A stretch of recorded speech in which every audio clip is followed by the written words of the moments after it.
তাদের উপর যে আপতিত দায়িত্বগুলো আছে সেটি দিয়ে তারা যেন আমাদের শাবাবদেরকে, আমাদের যুবকদেরকে তারা পথ দেখায়, তাদেরকে অনুপ্রেরণা দেয় এবং তাদেরকে কোরআন সুন্নাহর উপর তারবিয়াতের ব্যবস্থা করে। রাসূলুল্লাহ সাল্লাল্লাহু আলাইহি সাল্লাম তারুণ্যের গুরুত্ব দিয়েছেন নানাভাবে, এবং এই তারুণ্যের সময়টার কথা তিনি আলাদাভাবে উল্লেখ করেছেন। যেমন একটা বিখ্যাত হাদিস যেটি ইমাম আহমদ এবং আরও অনেকে বর্ণনা করেছেন, রাসূল সাল্লাল্লাহু আলাইহি সাল্লাম বলেন, ইগতানিম খামসান ক্বাবলা খামসিন, 5টা জিনিস চলে আসার আগেই তোমরা 5টা জিনিসকে গনিমত হিসাবে গ্রহণ করো। এবং এর মধ্যে একটা উল্লেখ করলেন, ওয়া শাবাবাকা ক্বাবলা হারামিক, ওয়া শাবাবাকা ক্বাবলা হারামিক, তোমার পৌরত্ব বা বৃদ্ধত্ব চলে আসার আগেই তারুণ্যকে গনিমত হিসাবে তোমরা গ্রহণ করো। সুতরাং তরুণদেরকে আমরা বলবো, ইয়া শাবাব আল উম্মাহ ইগতানিমু বিআওকাতিকুম আত-তামিনা, তোমরা তোমাদের এই গুরুত্বপূর্ণ মহামূল্যবান সময়টাকে কাজে লাগাও। কিভাবে?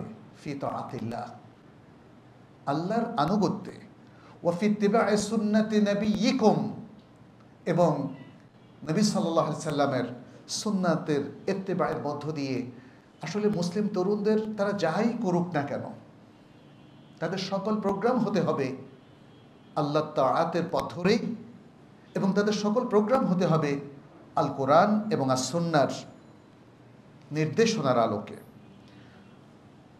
আমরা রাসূলুল্লাহ সাল্লাল্লাহু আলাইহি সাল্লামের কাছে দেখেন তরুণদের আরও কিছু সাফল্যের কথা শুনি এবং কিছু প্রশংসাও শুনি। বিখ্যাত সে হাদিস সহিহ বুখারীর মধ্যে যেটি বর্ণিত হয়েছে, নবী সাল্লাল্লাহু আলাইহি সাল্লাম বলেছেন, সাবআতুন ইউযিল্লুহুমুল্লাহু ফি যিল্লিহি ইয়াওমা লা যিল্লা ইল্লা যিল্লুহ, 7 ব্যক্তি আল্লাহ সুবহানাহু ওয়া তাআলা তাদেরকে তার ছায়ার নিচে আশ্রয় দেবেন যেদিন তার ছায়ার কোনো ছায়া থাকবে না। কিয়ামতের সে ভয়াল দিনের কথা বলা হচ্ছে, হাসরের মাঠের সে ভয়ঙ্কর পরিস্থিতির কথা বলা হচ্ছে।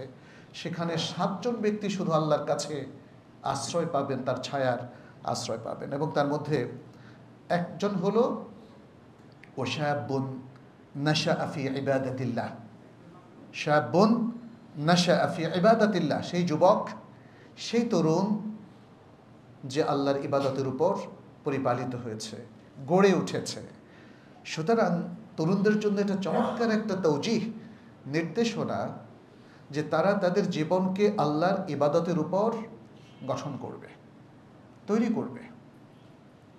আর আল্লাহর ইবাদত 2 প্রকার আমরা জানি, একটা হলো বিশেষ ইবাদত, সালাত সিয়ামের মতো বড় বড় প্রোগ্রাম, আর এর বাইরে তাদের জীবনের প্রত্যেকটা কাজই ইবাদত এবং সওয়াবের কাজে পরিণত হতে পারে যদি প্রত্যেকটা কাজে তারা আল্লাহ এবং তার রাসূলের নির্দেশকে সামনে রাখে, এবং সেভাবেই তারা তাদের প্রোগ্রামগুলোকে সাজায়, তাদের কাজগুলোকে সাজায়, এবং সেভাবেই তারা দেশ জাতির কল্যাণে কাজ করে। অনেক সময় কল্যাণকর কাজ করতে গিয়ে আমরা শরিয়া লঙ্ঘন দেখি, আমরা দেখি যে কোরআন সুন্নাহর বিষয়টা হয়তো পাশ কাটিয়ে যাওয়া হয়েছে। এটা কখনোই গ্রহণযোগ্য নয়। দেশ জাতির কল্যাণ এটা নিশ্চিত হবে আল কোরআন এবং আস সুন্নাহর অনুসরণের মধ্য দিয়েই। তবে এখানে মেধারও একটা বিশাল প্রভাব আছে। দেখা যাচ্ছে অনেকেই দ্বীনের কাজগুলো বোকার মতো করে, ফলে মানুষের মধ্যে দ্বীনের যে প্রভাবটা তৈরি হওয়ার কথা সেটা হয় না। আল্লাহ সুবহানাহু ওয়া তাআলা তার রাসূল সাল্লাল্লাহু আলাইহি সাল্লামকে সব ধরনের প্রজ্ঞা দিয়েছিলেন, ফলে নবী সাল্লাল্লাহু আলাইহি সাল্লাম সেই মেধা, প্রজ্ঞা এবং প্রোগ্রামকে কাজে লাগিয়ে দেখেন খুব অল্প সময়ের মধ্যে আরব জাহানে পুরো জাতিকে কনভিন্স করতে পেরেছিলেন। এবং শুধু তাই না, তিনি কল্যাণ নিশ্চিত করেছেন। তিনি সেই সমাজের মধ্যে যত দুর্নীতি ছিল সেটাকে দূর করেছেন, এবং এক্ষেত্রে তার তরুণ সাহাবীরা বিরাট ভূমিকা পালন করেছে। সাহাবীদেরকে আমরা সেনাপতি হিসেবেও দেখি, তরুণরা সামনে এগিয়ে এসেছে। প্রশাসক সাহাবীদের মধ্যেও দেখি তরুণ, আবার স্কলার সাহাবীদের মধ্যেও আমরা দেখি তরুণ। দুআত ইলাল্লাহ, তারুণ্যের জয় জয়কার। সুতরাং তরুণরা অনেক কিছু পারে, কিন্তু এই পারাটা পরিশেষে সাফল্যমণ্ডিত হবে পরিপূর্ণ ইসলামিক পদ্ধতিতে যদি তারা কোরআন এবং সুন্নাহর এই নির্দেশনাকে মেনে চলে। আমরা তরুণদের ব্যাপারে আরও একটা হাদিস পাই। ইমাম তিরমিজি আব্দুল্লাহ ইবনে মাসউদ রাদিয়াল্লাহু তাআলা আনহু, তিনিও একজন তরুণ সাহাবী ছিলেন, তার কাছ থেকে বর্ণনা করছেন রাসূলুল্লাহ সাল্লাল্লাহু আলাইহি ওয়াসাল্লাম বলেছেন, লা তাজুলু কাদামা আবদিন ইয়াউমাল কিয়ামাতি হাত্তা ইউসআলা আন আরবা। বনি আদমের দুই পা কিয়ামতের দিন সরবে না, অর্থাৎ তাকে দাঁড় করিয়ে রাখা হবে যতক্ষণ না তাকে চারটা জিনিস সম্পর্কে প্রশ্ন করা হয়। চারটা প্রশ্নের উত্তর দিয়ে তারপর সে এখান থেকে যাবে, নড়বে। কি সেই প্রশ্ন? আন উমরিহি ফিমা আফনাহ, তার জীবন সম্পর্কে, যে সে এই জীবনটা কোন কাজে ব্যয় করেছে। ও আন শাবাবিহি ফিমা আবলাহ, এবং তার তারুণ্য সম্পর্কে, যে এই তারুণ্যকে সে কোন কাজে লাগিয়েছে। ও আন মালিহি মিন আইনা ইকতাসাবাহু ওয়া ফিমা আনফাকাহু, এবং তার সম্পদ সম্পর্কে, যে কোত্থেকে সে এই সম্পদ উপার্জন করেছে এবং কোথায় সে ব্যয় করেছে। আর চতুর্থটা হলো ওয়ামাদা আমিলা ফিমা আলিমা, ওয়ামাদা আমিলা ফিমা আলিমা, সে যা জেনেছে, যে এলেম সে অর্জন করেছে, সে এলেম অনুযায়ী সে আমল করেছে কি না। অত্যন্ত চমৎকার নির্দেশনা কিন্তু এই হাদিসের মধ্যে রাসূল সাল্লাল্লাহু আলাইহি ওয়াসাল্লাম দিলেন। আজকের তরুণদের সামনে এই চারটাই বিশাল বড় চ্যালেঞ্জ। জীবনটাকে কিভাবে কাটাচ্ছে?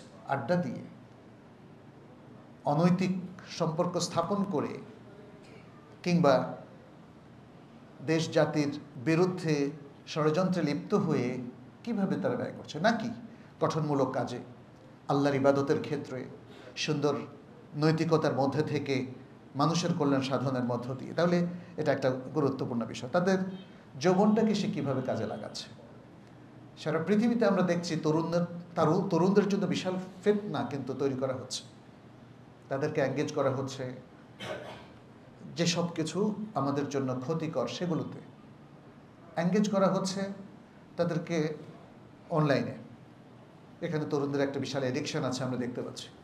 আবার এই যে এলজিবিটিকিউর যে ইস্যুগুলো আছে, সমকামিতা কিংবা জেনা, ব্যভিচার, তরুণদেরকে সেদিকেও ঠেলে দেওয়া হচ্ছে। যারা আজকে ট্রান্সজেন্ডার হচ্ছে, দেখতেছে সব তরুণ। এখানে কিন্তু বুড়ো লোকদের মধ্যে এই চিন্তা ঢোকে না, কারণ ওই জেনারেশন তো এগুলো থেকে মুক্ত ছিল। এগুলো পুশ করা হচ্ছে তরুণদের মধ্যে, তাদেরকে মানে বিকৃত চিন্তার অধিকারী করে দেওয়া হচ্ছে। ইসলাম শুরু থেকে তরুণদেরকে সুষমামণ্ডিত করার জন্য প্রোগ্রামটা দিয়েছে। তাদেরকে ঈমান আকীদা দিয়ে, সুন্দর ইবাদতের মধ্য দিয়ে, যেটা আমরা হাদিসেও দেখলাম, এবং তারপর আখলাক শেখানোর মধ্য দিয়ে তাদেরকে গড়ে তোলা হলো। আর তাদেরকে উদ্বুদ্ধ করা হলো যেন তারা এলেম অর্জন করে, কারণ এলেম ছাড়া, জ্ঞান ছাড়া কোনো মানুষই সঠিক ইসলামিক নির্দেশনার মধ্যে থাকতে পারে না। তো এখানে আমরা দেখতে পেলাম। এরপরে সম্পদ, তরুণদের মধ্যে একটা বড় অংশ, তারা অল্প সময়ের মধ্যে অনেক সম্পদশালী হয়ে যেতে চায়, ফলে হালাল হারামের আর বাজ বেচা থাকে না। বরং আমরা আমাদের দেশের প্রেক্ষাপটে দেখি তরুণদের বিশাল অংশ অন্যায়, জুলুম, ছিনতাই, রাহাজানি, ঘুষ কিংবা আরও অন্যান্য নানা হারাম লেনদেনের মধ্য দিয়ে একসাথে বড়লোক হয়ে যেতে চায়। তাদের জন্য এটা একটা দিক নির্দেশনা যে টাকা পয়সার মধ্য দিয়ে প্রকৃত উন্নয়ন হয় না, উন্নয়ন হয় ভালো মানুষ হওয়ার মধ্য দিয়ে। আর মুমিনদের ক্ষেত্রে সত্যিকার মুমিন হওয়া এবং গঠনমূলক কাজ করা, আর আল্লাহ এবং রাসূলের ইত্তেবা করার মধ্য দিয়েই আসলে তারা ভালো মানুষ হিসাবে, সম্পদ হিসাবে বিবেচিত হতে পারে। পৃথিবীর সাধারণত মানুষকে যদি বিকৃত করা না হয়, ভুল পথে পরিচালিত না করা হয়, তাহলে সব মানুষই কিন্তু ভালোকে পছন্দ করে, তারা ভালোটা চায়। আমরাও আমাদের এই বাংলাদেশে সর্বক্ষেত্রে ভালোটাই তো চাই, কিন্তু হচ্ছে না কেন দেখতে হবে। এখানে তরুণদের বিশাল একটা দায়িত্ব। সর্বশেষ হচ্ছে ওয়া মাদা আমিলা ফিমা আলিমা, তাদের এলেম এবং আমলের মধ্যে সঙ্গতি থাকতে হবে।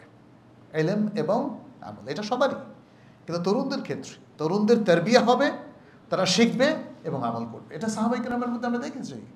সাহাবায়ে কেরাম যখনই তাদের কাছে ওহীর কোনো কিছু উপস্থাপন করা হতো, তারা সেটাকে বুঝতেন, বুঝে আমল করতেন, তারপরে নেক্সট এলেমের দিকে তারা যেতেন। কি চমৎকার তারবিয়া! আজকে এই জিনিসটা কে নিশ্চিত করবে আমাদের তরুণদের জন্য যে তারা প্রপার এলেমটা অর্জন করেছে, তারপরে সেটাকে আমলে কনভার্ট করেছে? এটা কে নিশ্চিত করবে? নাই, কোনো সংস্থাই নাই। শিক্ষা প্রতিষ্ঠানগুলো তো কমপ্লিট সেকুলার হয়ে গেছে, ফলে সেখানে আসলে ইসলামের কোনো কিছুই আর বাকি নাই। এখন যদি নতুন করে হয় এবং আমরা সকলে চেষ্টা করি, তাহলে ভিন্ন ব্যাপার। আমি খুব অবাক হচ্ছে যে মানে তরুণরা কিভাবে শিখবে। জাগতিক সাবজেক্ট দিয়ে বিশ্ববিদ্যালয়গুলোকে ভরে দেওয়া হয়েছে এবং শুধু চিৎকার করা হচ্ছে দুনিয়াবি চিন্তা, দুনিয়াবি সাবজেক্ট, সায়েন্স, আর্টস, কমার্স, বাস এগুলো দিয়ে মানুষের প্রকৃত উন্নয়ন। কিন্তু কি দেখলো বাংলাদেশ, তাই না? প্রত্যেকটা জায়গায় শুধু দুর্নীতি আর দুর্নীতি। হসপিটালগুলো দেখেন, ডায়াগনোসিসের ক্ষেত্রে কি ভয়ঙ্কর তাদের দুর্নীতি। তারপরে প্রকৌশলী সংস্থাগুলো দেখেন, প্রশাসনটা দেখেন, সব জায়গায়। তার মানে হচ্ছে আসল নৈতিকতা যেই সোর্স থেকে আসে, আপনি যদি সেটা বন্ধ করে দেন, তাহলে তরুণদেরকে কিন্তু আর মানুষ হিসাবে গড়ে তোলা যাবে না। তরুণরা যদি মানুষ হয়, তাহলে অবশ্যই আলহামদুলিল্লাহ বলতে হবে এবং সারা দেশ উপকৃত হবে। আর যদি তারা মানুষ না হয়, তাহলে কি হবে বলেন, তাই না? ভয়ঙ্কর। আমরা কোনো তরুণকে অমানুষ হিসাবে দেখতে চাই না। আল্লাহ মানুষকে বানিয়েছেন, তাকে মানুষের অ্যাপিয়ারেন্স দিয়েছেন, কিন্তু বাকিটা অর্জন করতে হলে তাকে এলেম এবং তারবিয়াত গ্রহণ করতে হবে। প্রকৃত সত্য এলেম এবং সে এলেমের তারবিয়াত, তাহলেই সে এই অ্যাপিয়ারেন্সের মানুষ হিসাবে থাকার পরে তার সকল কর্মকাণ্ডেও সে মানুষ হিসাবে নিজেকে গড়ে তুলতে পারবে। এটা খুব জরুরি আজকে, এটা খুব জরুরি। অনেক ক্ষতি হয়ে গেছে আমাদের এই সমাজের মানুষদের, তরুণদের। আসুন আমরা সকলে মিলে চেষ্টা করি যাতে তরুণদেরকে একদিকে স্নেহ মমতা দেব, অন্যদিকে তাদেরকে আমরা তত্ত্বাবধানও দেব, তাদেরকে আমরা নির্দেশনা দেব, যে নির্দেশনার আলোকে আশা করছি যে তরুণরা দেশের সম্পদ হয়ে উঠবে ইনশাআল্লাহ।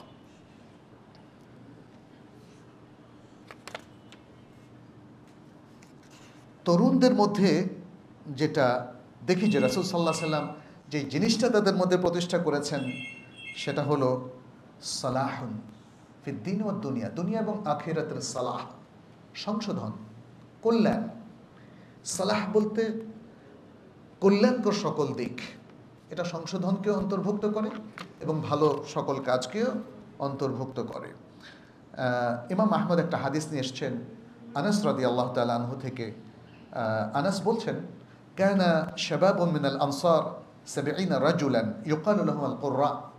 আনসারদের মধ্যে 70 জন শাবাব, তরুণ ছিলেন, এদেরকে বলা হতো আল কুররা, পাঠক। আল কুররা, কুররা আল কুরআন। তারা মসজিদে থাকতেন এবং তারা এই থাকা অবস্থায় তারা নিজেরা পড়ালেখা করতেন, ফায়াতাদারাসুনা ওয়া ইউসাল্লুন, সালাত পড়তেন, ইবাদত করতেন এবং তাদের পরিবার পরিজন তাদেরকে মসজিদে মানে মসজিদের অধিবাসী হিসাবেই তাদেরকে তাদের গণ্য করতেন। যাই হোক, এখানে লম্বা আলোচনা আছে। তারা তাদের জীবিকার জন্য কাঠ কোড়াতেন, কাজ করতেন, ইবাদত, মানে সব কিছুর মধ্যে একটা ব্যালেন্স রক্ষা করতেন এবং তারা নবী সাল্লাল্লাহু আলাইহি সাল্লামের সাথে কানেক্টেড থাকতেন। মানে এই হাদিসের মধ্যে যে চিত্রটা আনাস রাদিয়াল্লাহু তাআলা আনহু তুলে ধরলেন, সেটা হচ্ছে মসজিদের সাথে তাদের কানেকশন, পরিবারের সাথে কানেকশন এবং পারিবারিক দায়িত্ব পালন, জীবিকার জন্য কাজ করা এবং গভীর ইবাদতের মধ্যে নিজেদেরকে মগ্ন রাখা।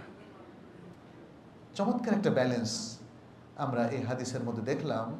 একটা প্রজন্ম যারা নবী সাল্লাল্লাহু আলাইহি সাল্লামের হাতে গড়ে উঠেছিলেন, তাঁর তারবিয়াতটা পেয়েছিলেন, কোনো দিক থেকেই তারা পিছিয়ে থাকেন নাই, না জাগতিক দিক থেকে, না সামাজিক দিক থেকে, না পারিবারিক দায়িত্ব পালন থেকে, না দ্বীনি ইবাদতগুলো পরিপালন করা থেকে। যার ফলে আমরা দেখতে পাচ্ছি মুহাজির এবং আনসারদের একটা চমৎকার সম্পর্ক মদিনা সমাজকে যেটা আলোকিত করেছে, এত সুন্দর একটা প্রজন্ম সারা বিশ্বের সবার জন্য রোল মডেল হয়ে গিয়েছে। সুবহানাল্লাহ। আজকেও আমাদের তরুণরা সেরকম হতে পারে যদি আমরা তাদের পেছনে কাজ করি। আজকে আমাদের তরুণদের সামনে যে ফিতনাগুলো আছে, সেই ফিতনার ব্যাপারে তাদেরকে সতর্ক থাকতে হবে। ফিতনাটা অনেক দিক থেকে আসতে পারে। আমাদের তরুণদের একটা বড় অংশ এখন পাশ্চাত্য শিক্ষা গ্রহণ করে। ধীরে ধীরে পাশ্চাত্যের শিক্ষার একটা প্রভাবও তাদেরকে কিন্তু ডিভিয়েট করে ফেলতে পারে। এটা কিন্তু অনেকেই বুঝতে পারছে না। উল্টো অনেকেই মনে করে যে পাশ্চাত্য তারা আমাদের থেকে ভালো, তাদের আইন কানুন অনেক সুন্দর ইত্যাদি। এটাও একটা বড় ধরনের ধোঁকা। অবশ্যই তারা কখনোই মুসলিমদের থেকে শ্রেষ্ঠ নয়। তাদের কিছু আইন কানুন যদি তারা সঠিকভাবে পালন করে, ইসলাম আরও সুন্দর করে আইন কানুন পালন করার পক্ষে। আমরা করছি না, এটা আমাদের দুর্বলতা, এটা ইসলামের দুর্বলতা নয়। নবী সাল্লাল্লাহু আলাইহি ওয়াসাল্লামের যুগে মদিনা সমাজে কোন জায়গায় আইনের বিপরীত প্রয়োগটা ছিল, আইনের বিপরীত অনুশাসনটা ছিল না। কিন্তু আজকের এই সময়ে আমাদেরকে আমাদের স্বাতন্ত্র্যের দিকে ফিরে আসতে হবে। আমাদের শ্রেষ্ঠত্ব যে নলেজটা, সেটা আমাদেরকে নিতে হবে। আমাদের আত্মসম্মান বোধ, মর্যাদা বোধ, এটাকে আরও উচ্চকিত করতে হবে। অন্য জাতির কাছে নিজেদেরকে পরাধীন করা যাবে না। তাদের কৃষ্টি, কালচার, চিন্তা, চেতনা, তাদের সিস্টেম, এসব কিছু আমাদের জন্য আসলে বড় ধরনের ফিতনা তৈরি করে। ইলমি দিক থেকে ওরিয়েন্টালিস্টরা আমাদের আসলে অনেক ব্রেইনগুলোকে ইসলামিক প্যারাডাইম থেকে শিফট করে দেয়, আলাদা করে দেয়। এটা আমাদের জন্য একটা ডিজাস্টার। তাদের কৃষ্টি, কালচার, দেখেন পোশাকের কালচারটা আমাদের দেশে ধীরে ধীরে প্রভাবশালী হয়ে উঠছে, ছেলে মেয়ে, শিশু, কিশোর সবার ক্ষেত্রে। তাদের ইউনিভার্সিটির কালচারটা আমাদের ইউনিভার্সিটিতে ঢুকে পড়েছে। তাদের কালচারাল যে সমস্ত ফাংশনগুলো, সেটা আমাদের শহরগুলোর উপরে 31st নাইট থেকে আরম্ভ করে পহেলা বৈশাখ ইত্যাদি সব কিছুতে। এবং ধীরে ধীরে আমাদের মানুষ এগুলোকে অ্যাকসেপ্ট করে মনে করছে আমরা যারা তাম্বি করছি, সতর্ক করছি, আমরা বাড়াবাড়ি করছি। এবং ছেলে মেয়েদেরকে, তরুণদেরকে খুশি উদযাপন করতে দেওয়া উচিত, তাই না? এরকম একটা মেন্টালিটি কিন্তু ধীরে ধীরে তৈরি হচ্ছে। এটা বিশাল একটা ফিতনা। ফলে এখন আমরা চাইলেও সুন্দর তারবিয়াত দিতে পারছি না। অতএব আমরা বলবো আমাদের তরুণরাও যেন সতর্ক হয়। তরুণদের যারা তারবিয়া দিচ্ছেন এবং যারা আমাদের শিক্ষাবিদ, তাদেরকেও এখানে সতর্ক হতে হবে। ইসলামের শত্রুরা দুটো জায়গায় মানে ইসলামের বিরুদ্ধে কাজ করে সফলতা পেয়েছে। একটা হচ্ছে তরুণদেরকে নিয়ে, তরুণদেরকে নাস্তিক বানানো, অ্যাগনস্টিক বানানো, দিন থেকে তাদেরকে ডিটাচ করে ফেলা, আখলাক থেকে তাদেরকে দূরে সরিয়ে ফেলা, তাদেরকে অতিরিক্ত দুনিয়াদার বানিয়ে ফেলা। আর আরেকটা গ্রুপ হচ্ছে মেয়ে, মহিলা, তাদেরকেও নানাভাবে ফিতনা জড়িয়ে ফেলা। এর মধ্যে সবচেয়ে বড় ফিতনা হচ্ছে আসসুফুর, পর্দা থেকে তাদেরকে বের করা, হিজাব থেকে তাদেরকে বিচ্ছিন্ন করা, এবং পাশাপাশি তাদেরকে পণ্য হিসাবে ব্যবহার। নারী স্বাধীনতার নামে তাদেরকে সকল ধরনের নৈতিক এবং শালীন সুন্দর ব্যবস্থাপনা থেকে তাদেরকে বের করে নিয়ে আসে। এবং তারা সেটা সফলভাবে করেছে, নিজের দেশে আগে করে দেখিয়েছে, তারপর এখন মুসলিম দেশগুলোকে তারা তার আওতায় নিয়ে এসেছে। অতএব আমাদের নারীদেরকেও যেমন খুব সতর্ক থাকতে হবে, আমাদের তরুণদেরকেও সতর্ক থাকতে হবে। আল্লাহ কিন্তু বারবার সতর্কতার কথা বলেছেন। সূরাতুন নিসার মধ্যে বলছেন, ইয়া আইয়ুহাল্লাযীনা আমানু খুযু হিযরাকুম, হে যারা ঈমান এনেছো, নারী পুরুষ সকলেই, তোমরা যারা ঈমান এনেছো, খুযু হিযরাকুম, তোমরা তোমাদের সতর্কতা গ্রহণ করো, সতর্ক হয়ে যাও, সতর্ক পদক্ষেপ তোমরা অবলম্বন করো। সে কথাটি আল্লাহ সুবহানাহু ওয়া তাআলা এখানে বলেছেন। অতীতের বিভিন্ন বিপর্যয় আমরা দেখেছি, আমাদের অসতর্কতা এটাই ছিল প্রধান কারণ। সে বিভিন্ন সময়ে মুসলিমদের বিভিন্ন জায়গার যে পরাজয় কিংবা পদস্খলন, অধপতন, স্পেনে মুসলমানদের যে পরাজয় ইত্যাদি সব কিছুর পেছনে অসতর্কতা। অতএব আমাদের জ্ঞান, আমাদের মেধা এবং আমাদের সতর্কতা এসব কিছুকে কাজে লাগাতে হবে। এবং এক্ষেত্রে কোনো সন্দেহ নেই তরুণরা বিরাট একটা ভূমিকা পালন করতে পারে। আজকের যুগে আরেকটা বড় চ্যালেঞ্জ হলো আল গাজওয়াল ফিকরি, যেটাকে ইন্টেলেকচুয়াল ওয়ার বলা হয়, বুদ্ধিবৃত্তিক যুদ্ধ। আজকের আধুনিক এডুকেশন সিস্টেম তার একটা পার্ট, আধুনিক প্রচার মাধ্যমও তার একটা পার্ট। প্রচার মাধ্যমে আমাদের মাইন্ডগুলোকে আলাদা করে ফেলা হয়। যেই স্বাতন্ত্র্যের উপর আমরা থাকি, আমাদেরকে দেখা যাচ্ছে যে বিভিন্ন ন্যারেটিভ তৈরি করে, বিভিন্ন নিউজ তৈরি করে করে আমাদের চিন্তা চেতনাকে আলাদা করে ফেলা হয়, ইসলাম থেকে বিচ্ছিন্ন করে দেওয়া হয়। নাটক সিনেমার মধ্য দিয়েও নানা ধরনের মাইন্ডসেট তৈরি করে দেওয়া হয়। ফলে এটা হচ্ছে একটা বুদ্ধিবৃত্তিক যুদ্ধ।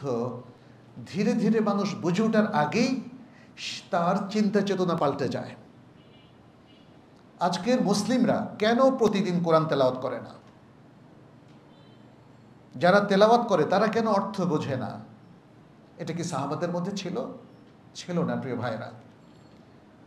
তাহলে আমাদের দৈনন্দিন জীবনের রুটিন পর্যন্ত পরিবর্তন হয়ে গেছে, আমাদের কাজ কারবার পর্যন্ত পরিবর্তন হয়ে গেছে। মুসলিম সমাজের বিভিন্ন জায়গায় যারা কাজ করছেন, ঘুষ তাদের মধ্যে ঢুকে গেছে। সুদ আমাদের অর্থনীতির একটা গুরুত্বপূর্ণ অনুষঙ্গ হয়ে গেছে। এখন অনেক ইকোনমিস্ট অবাক হয়, সুদ ছাড়া কি কোনো অর্থনীতি চলতে পারে? তাই না? এই যে জিনিসগুলো এত কঠিনভাবে ইম্পোজ হলো, কিভাবে হলো কারণ আমরা অসতর্ক। আমাদের বড়রা অসতর্ক, সুতরাং তরুণরাও অসতর্ক। আজকের বাংলাদেশের যে পরিবর্তিত প্রেক্ষাপট, এখানেও সতর্কতার বিশাল প্রয়োজন আছে। যে কোনো পেশাজীবী আপনারা হন না কেন, যে কোনো বয়সের মানুষ, প্রত্যেকের সতর্কতার প্রয়োজন আছে। সকল পেশাজীবী, শিক্ষক, শিক্ষার্থী, তরুণ এবং অন্য বয়সের মানুষ, ডাক্তার, ইঞ্জিনিয়ার, প্রকৌশলী, প্রশাসক, নিরাপত্তা কর্মী বাহিনী, সকলকে সতর্কতার প্রয়োজন আছে। আমাদের বড় স্বার্থটা কোথায়? আমাদের বড় স্বার্থটা হচ্ছে মুসলিম স্বার্থ, ইসলামী স্বার্থ।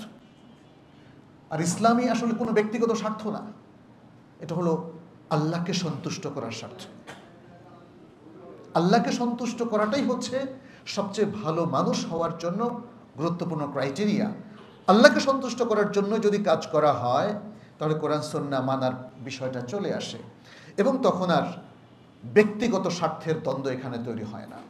আজকে আমাদের সমাজে বা বিশ্বে দেখবেন যে এত অশান্তির মূল কারণ হলো ব্যক্তি স্বার্থ, গোত্রীয় স্বার্থ, দেশের স্বার্থ অথবা বিশেষ দলের স্বার্থ। এই স্বার্থগুলো বিশাল সংঘাত তৈরি করে। প্রিয় ভাইয়েরা বোনেরা, আসুন আমরা সতর্ক হই, তরুণদেরকে তাদের দায়িত্ব বুঝিয়ে দিই।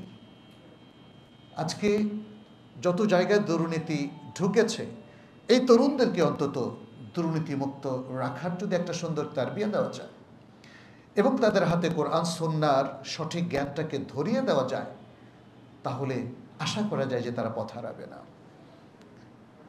আমাদের অনেকের মধ্যে আমরা দেখি যে আল্লাহর প্রতি তাদের ভালোবাসা আছে, দ্বীনের প্রতি তাদের শ্রদ্ধা আছে, নবী সাল্লাল্লাহু আলাইহি ওয়াসাল্লামের উম্মত হিসেবে তারা গৌরববোধ করেন, কিন্তু তারপরেও অনেক সময় দেখা যায় যে তারা সঠিক পথে নাই। এর কারণটা একটু ভেবে দেখতে হবে। আবেগ দিয়ে যে ভালোবাসাটা আমাদের তৈরি হয়েছে, সেটা বেশি দিন আমাদেরকে সঠিক পথে রাখতে পারবে না। আমাদের প্রয়োজন হচ্ছে বিশুদ্ধ ইলমুল ওয়াহী, কোরআন সুন্নাহর সঠিক জ্ঞান অর্জন এবং সেটাকে ধারণ করা, সে অনুযায়ী আমল করা এবং তার উপর তারবিয়া, এডুকেশন। যে কোনো পেশাজীবী অবশ্যই তাকে কোরআন সুন্নাহ ভিত্তিক জ্ঞান নিতে হবে। আমাদের ডাক্তাররা মনে করেন তার কোরআন সুন্নাহর জ্ঞান লাগবে না, যেহেতু তিনি ডাক্তার। প্রকৌশলীরাও তাই মনে করেন। প্রশাসকরা যারা পাবলিক অ্যাডমিনিস্ট্রেশন, সোশিওলজি কিংবা ইকোনমিক্সে পড়েন, তাদের ইসলাম নিয়ে পড়াশোনার প্রয়োজন নেই। আমি মুসলিমদের ক্ষেত্রে বলছি। এর ফলে দেখা যাচ্ছে যে ইসলামিক এটিকেটস, মরালিটি থেকে তারা কমপ্লিটলি ডিটাচড হয়ে ভিন্ন একটা প্রজন্মে পরিণত হয়েছেন, যেটা আজকে অধিকাংশ মুসলিম দেশে প্রবলেম ক্রিয়েট করছে, পাশ্চাত্যের লেজুর বৃত্তি তৈরি করছে এবং যারা পৌত্তলিক, যারা অন্য ধর্মীয় মানুষ, তাদের কৃষ্টি কালচারকে আমাদের সন্তানেরা, আমাদের প্রজন্মের ছেলেমেয়েরা সেগুলোকে ফলো করছে। এটা একটা ডিজাস্টার। এটা সারা বিশ্বের জন্য একটা ডিজাস্টার নিয়ে এসেছে। আমরা একটা বইয়ের কথা হয়তো শুনেছি অনেকেই, মাযা খাসিরাল আলামু বিনহিতাতিল মুসলিমিন, মুসলিমদের অধঃপতনে বিশ্ব কি হারালো। আমরা যদি ইসলামের উপর না থাকতে পারি, আমাদের তরুণরা না থাকতে পারে, তাহলে এটা দেশের ক্ষতি, এটা বিশ্বের ক্ষতি, এটা মানবতার ক্ষতি। মনে রাখতে হবে, কারণ এই সমাজের, এই রাষ্ট্রের, এই বিশ্বের, এই মানবতার কল্যাণ সাধন শুধু যারা আল্লাহর প্রকৃত বান্দা তারাই করেছে, আর অন্যরা শুধুই ক্ষতি করেছে। পৃথিবীর ইতিহাসে সেই প্রভাবশালী রাজা বাদশাদের ইতিহাস আপনারা জানেন। ফিরাউন কি করেছে বিশ্বের জন্য বলেন? নমরুদ, হামান এবং আজকেরও যারা প্রভাবশালী ব্যক্তিবর্গ, সে ইসরায়েলের রাষ্ট্রপতি হোক অথবা অন্য কোনো দেশের রাষ্ট্রপতি হোক, কি করেছে ওরা বিশ্বের জন্য বলেন? তাহলে কেন এই লেজুর বৃত্তি? কল্যাণ নিশ্চিত হবে শুধু আল কোরআন এবং আস সুন্নাহর জ্ঞান অর্জন এবং তার ভিত্তিতে আমলের মধ্য দিয়ে। আজকে তরুণদেরকেও সেটা বুঝতে হবে। আমাদের নারীদের মান মর্যাদা বাড়বে হিজাবের মধ্য দিয়ে এবং তাদের সম্ভ্রান্ত জীবনযাপনের মধ্য দিয়ে। যে কোনো অনৈতিক সম্পর্ক, যে কোনো অনৈতিক আচরণ, অশ্লীল পোশাক এবং সমাজের মধ্যে অশ্লীলতার বিস্তার, এটা সমাজের অধঃপতন ডেকে নিয়ে আসবে, জেনা ব্যভিচারকে বাড়াবে এবং ইসলামী সংস্কৃতিকে তাড়াবে। অতএব আসুন আমরা সকলে মিলে আমরা আমাদের প্রজন্মকে গড়ে তুলি, তরুণদেরকে আমরা তাদেরকেও সুন্দর কথা শোনাই, তাদের সুন্দর তারবিয়াতের ব্যবস্থা করি। আমাদের অনেক জায়গায় সংস্কারের প্রয়োজন। সেই সংস্কার মনে রাখবেন এমনিতে অর্জিত হবে না। সংস্কার তো অনেক হয়েছে আমরা শুনেছি, তাই না? কিন্তু সংস্কারগুলো হতে হবে অবশ্যই কোরআন সুন্নাহ ভিত্তিক। সেই সংস্কার ছাড়া সত্যিকার অর্থে একটা ইসলামী সমাজ গড়ে ওঠাটা কঠিন। আল্লাহ আমাদের সবাইকে তৌফিক দান করুন। আল্লাহ আমাদের তরুণদের মধ্যে বারাকা দিন, তাদেরকে পূর্ণ হেদায়েত দিন। আমরাও যেন সকলে আল কোরআন এবং আস সুন্নাহর ভিত্তিতে আমাদের জীবন, আমাদের সমাজ পরিচালিত করতে পারি। আল্লাহ সে তৌফিক দান করুন। হাদা ওয়াসাল্লু ওয়াসাল্লিমু আকুলু কাউলি হাদা ওয়া আস্তাগফিরুল্লাহ লি ওয়া লাকুম ওয়া লিসাইরিল মুসলিমিন ফাস্তাগফিরুহু ইন্নাহু হুয়াল গফুরুর রহিম।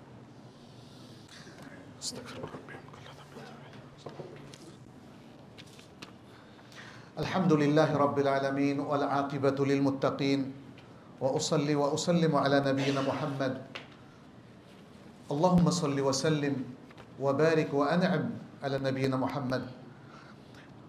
ইবাদাল্লাহ أوصيكم ونفسي بتقوى الله عز وجل فاتقوا الله في أنفسكم وأولادكم وأزواجكم وعشيرتكم وكونوا عباد الله الصالحين الصادقين المؤمنين المخلصين.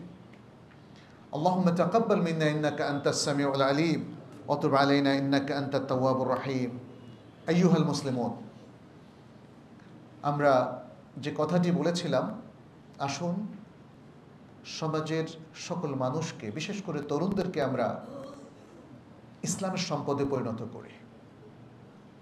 তাহলে সে মানবতারও সম্পদ হবে, দেশেরও সম্পদ হবে এবং আল্লাহর নৈকট্যপ্রাপ্ত বান্দা হয়ে সবার কল্যাণ সাধনে নিজেদেরকে নিয়োজিত করতে পারবে। আল্লাহ আমাদেরকে তৌফিক দান করুন। আমাদের মধ্যে অনেকেই অসুস্থ রয়েছেন, তারা দোয়া চেয়েছেন, আমরা তাদের জন্য দোয়া করি। আল্লাহ যেন তাদেরকে সুস্থ করে দিন। যারা বিপদগ্রস্ত আছেন, বিভিন্ন রকম সমস্যা জর্জরিত, আল্লাহ তাআলা তাদের বিপদ এবং সমস্যা দূর করে দিন।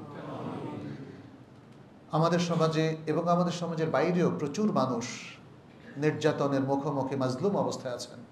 আল্লাহ তাদেরকে জুলুম থেকে উদ্ধার করুন, জুলুম দূর করে দেন। আল্লাহ তাদের সহায় হন এবং তাদেরকে একটা পূর্ণ সুন্দর স্বাধীন জীবনযাপন করার তৌফিক দান করুন। বিশেষ করে ফিলিস্তিনের ভাইদের জন্য আমরা দোয়া করছি। আজকে এখনও তারা পৃথিবীর বোধ করি সবচেয়ে অসহায় অবস্থায় আছে। পুরো শহরটাকে ধ্বংস করে দেওয়া হয়েছে, এরপরেও তারা যুদ্ধ চালিয়ে যাচ্ছে। এটা কেমন কথা? যদি যুদ্ধ চলেও কখনো, যখন মানুষ অসহায় হয়ে পড়ে, তাদের আর কোনো কিছুই থাকে না, তখন কিভাবে যুদ্ধ চালানো হয়? এটাকে এজন্যই অনেকেই বলেছেন এটা হলো আসলে গণহত্যা, জেনোসাইড, যা তারা সারা বিশ্বের সামনে বৃদ্ধাঙ্গুলে দেখিয়ে চালিয়ে যাচ্ছে। আল্লাহ তাদের উপর লানাত বর্ষণ করুন, আল্লাহ তাদেরকে ধ্বংস করে দিন, আল্লাহ তাদেরকে শাস্তির আওতায় নিয়ে আসুন, আল্লাহ মুসলিম উম্মাহকে রক্ষা করুন, আল্লাহ মুসলিম উম্মাহ সহায় হন। আমরা যারা দ্বীনকে ভালোবাসি, আমরা যারা আল্লাহ এবং তার রাসূলকে ভালোবাসি, কোরআন সুন্নাহকে ভালোবাসি, আল্লাহ যেন আমাদের সকলকে এই দ্বীনের জন্য সারা জীবন কাজ করার তৌফিক দান করেন।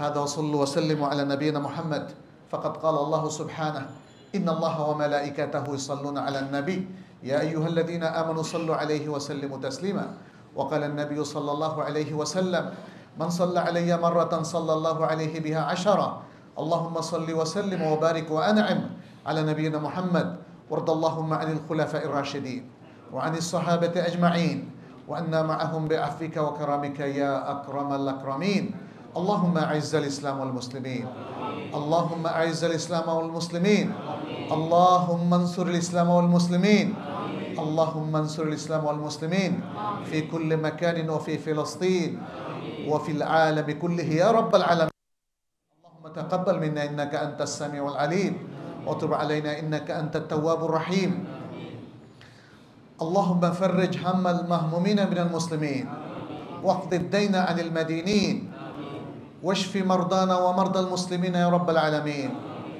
اللهم ارحم موتى المسلمين يا رب العالمين تقبل منا إنك أنت السميع العليم عباد الله إن الله يأمر بالعدل والإحسان وإيتاء ذي القربى وينهى عن الفحشاء والمنكر والبغي يعظكم لعلكم تذكرون فاذكروه يذكركم واشكروه يزدكم ولذكر الله أكبر والله يعلم بما تصنعون وأقيموا الصلاة.